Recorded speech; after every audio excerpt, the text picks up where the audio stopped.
You wake up one morning and realize the life you built no longer feels like yours. The kids have moved on. Your partner is gone or distant. The career you poured decades into has ended. And everywhere you look, the world seems built for younger people chasing dreams you think have already passed you by. There's this quiet ache, a whisper that says you miss your chance. That reinvention, fresh starts, new passions, those are for people half your age. But what if that whisper is lying? What if the most powerful chapter of your life is still unwritten, waiting for you to pick up the pen? Today, I'm going to walk you through something that could change how you see the rest of your life. First, I'll reveal the 3 dangerous myths society tells us about starting over after 60. Lies that keep countless seniors stuck in regret and hesitation when they still have so much left to give. These myths are so deeply embedded in our culture that even the strongest among us believe them without question.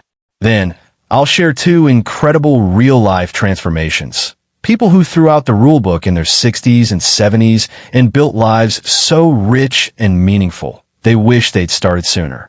These aren't celebrity stories or lottery winners. These are ordinary people who made one brave decision that changed everything. And finally, I'll give you one powerful mindset shift. A single change in perspective that removes the fear, quiets the doubt, and opens the door to possibilities you thought were gone forever. By the end of this video, you'll see that starting over isn't about erasing your past. It's about honoring it while refusing to let it define your future.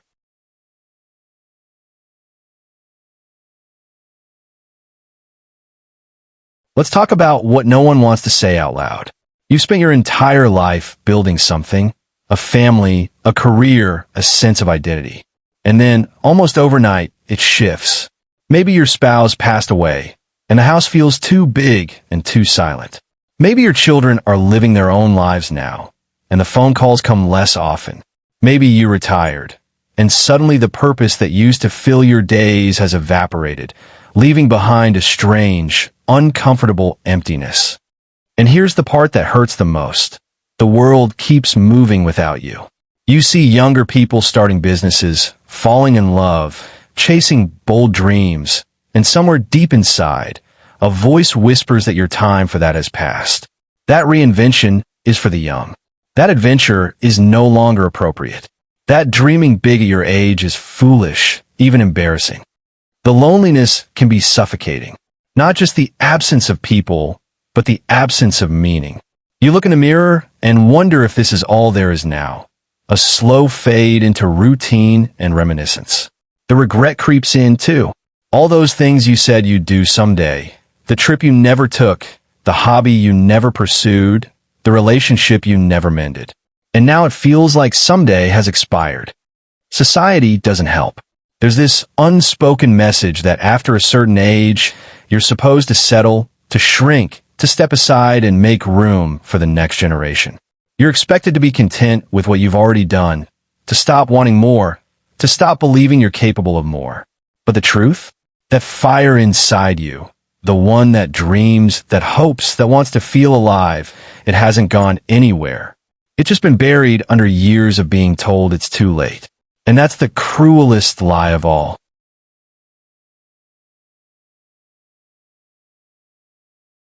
Let me tell you about a woman named Sylvia. At 68 years old, she was living in a small apartment in Ohio, spending most of her days watching game shows and waiting for her daughter's weekly phone call. Her husband had passed 3 years earlier, and the grief had settled in her bones like winter cold that never quite goes away. She'd worked as a school librarian for 40 years, a job she loved, but retirement had stripped away her sense of purpose. The structure, the daily interactions with children, the feeling of being needed, all of it vanished the day she cleaned out her desk. For months, Sylvia told herself this was just how life was now. She'd had her turn. She'd raised 2 kids, had a good marriage, contributed to her community. Wasn't that enough? But every morning when she woke up, there was this gnawing feeling in her chest, a restlessness she couldn't name. She'd flip through old photo albums and see a younger version of herself, someone vibrant and curious, and wonder where that person had gone. The turning point came on an ordinary Tuesday. Sylvia was at the grocery store when she overheard two women talking about a community theater group that was holding auditions. One of them laughed and said, "Can you imagine? Me on stage at my age?" And something in Sylvia snapped. Not anger exactly, more like recognition. She realized she'd been saying the same thing to herself for years. At my age, as if being in her 60s meant she'd already used up her allowance of joy and adventure. That night, Sylvia couldn't sleep. She kept thinking about high school, how she'd loved drama class, how she'd played Juliet in the school production and felt, for those brief moments under the stage lights, completely alive. She dreamed of studying theater in college, but life had other plans. Marriage came early, then children, then bills and responsibilities and the practical path. She'd buried that dream so deep she'd almost forgotten it existed.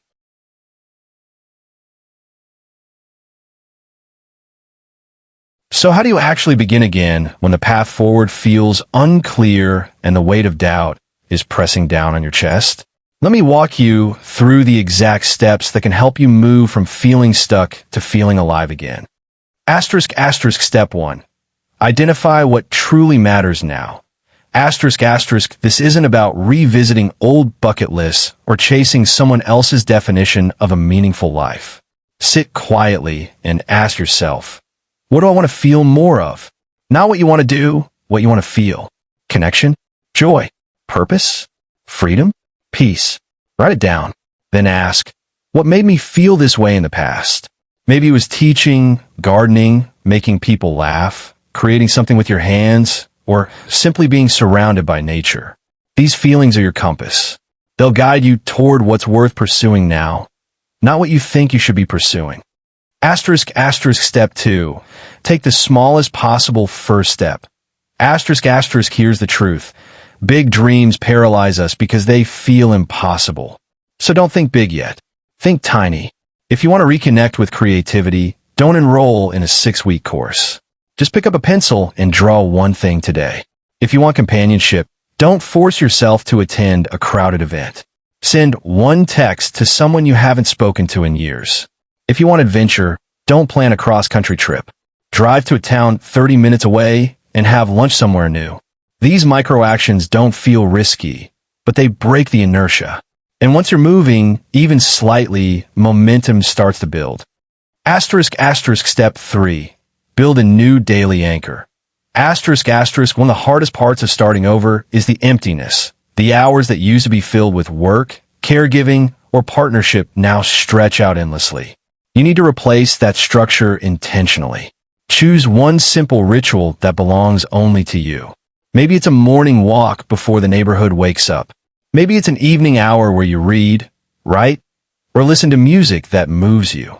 Maybe it's tending to a small garden or cooking one beautiful meal each week. Do it consistently, at the same time, in the same way. This isn't about productivity. It's about giving your day shape and giving yourself proof that you still have agency over your life. Step 4. Seek out people who are also evolving. Isolation makes everything harder. But here's the thing. You don't need a huge social circle. You need 1 or 2 people who understand what it's like to rebuild. Look for community groups, classes, or volunteer opportunities where others are also stepping into something new. A writing workshop, a walking group, a church committee, a community garden. When you're surrounded by people who are also navigating uncertainty, you stop feeling like an outsider. You realize that growth at any age is normal, that doubt is universal, and that you're not the only one who's scared. Step 5. Redefine what courage looks like. You've probably spent your whole life thinking courage means being fearless. It doesn't. Courage means your hands are shaking, your voice is unsteady, and you do it anyway. When you feel that knot in your stomach before trying something new, don't interpret it as a warning. Interpret it as proof that you're doing something meaningful. Fear isn't the enemy of change. Indifference is. If you still care enough to be afraid, you still care enough to begin. Step 6. Give yourself permission to start messy. You don't need a perfect plan. You don't need to know how it all ends. You just need to take one imperfect step, then another. Let go of the idea that reinvention has to look a certain way or happen on a certain timeline. Some people find their new path in 6 months. Others take years. Both are fine. What matters is that you're moving forward, that you're honoring the part of you that refuses to settle, and that you're choosing possibility over resignation. Starting over isn't about becoming someone new. It's about finally becoming who you were always meant to be.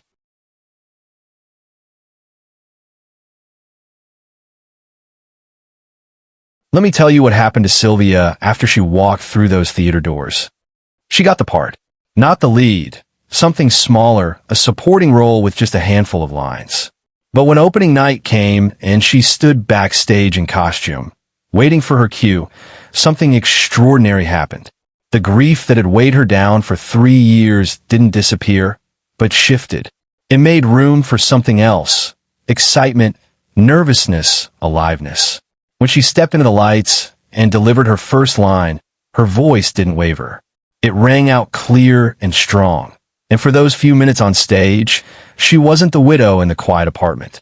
She was Sylvia, full, present, and exactly where she was meant to be. After the show, a woman from the audience approached her in tears. She said, "I'm 71, and I stopped doing everything I love because I thought I was too old. Watching you tonight reminded me that I'm not." Sylvia realized then that her courage hadn't just changed her own life. It had given permission to someone else to start living again too. Today, Sylvia is 72. She's performed in 6 productions. She's made friends who challenge and inspire her. She still misses her husband. That hasn't changed. But the emptiness that once defined her days has been replaced by anticipation. She wakes up with plans, with projects, with reasons to get dressed and show up. She didn't erase her past or pretend the hard years didn't happen. She simply refused to let them be the end of her story. And that's the truth about starting over. It's not about running from who you were. It's about honoring everything you've survived and everything you've learned, and then asking yourself, what now? The answer might surprise you. It might scare you, but it will also set you free.